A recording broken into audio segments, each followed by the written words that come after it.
Ang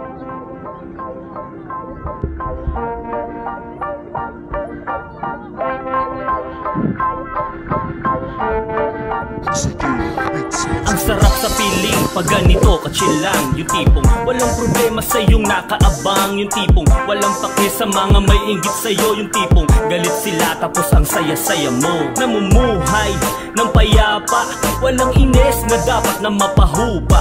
Ganto mag-chill ng 100%. May takot ka sa Diyos at sa mali ay natuto na makibagay at makihanay sa mga taong peke manutunay. Ang pakisama sa harap manolikod, ramdam mo yan, dapat mo na rin na ibukod. At ibasura ang negatibong enerhiya sa iyo nagkukulong.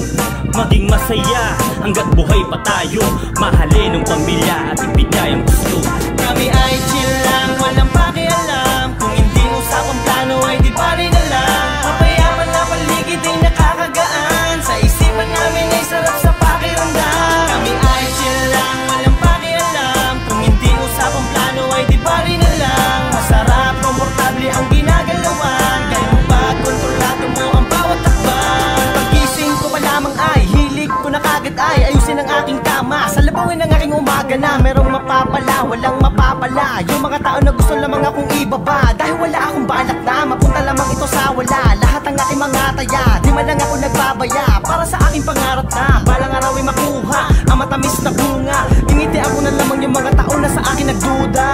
Balang araw ay makakamit din. Ikang araw wag na wag mo lang tumadaliin. Kung anong meron ngayon panatilihin mo lang palaguin. Mga tao nagtiwala ay wag mong biguin. Kaya chill ka lang sa buhay, maging simple. Mga ideya mo ay wag mong ititimbre. Gulatin mo na lang kaysa ikay magsisi. Yung tagumpay mo sa'yo pa rin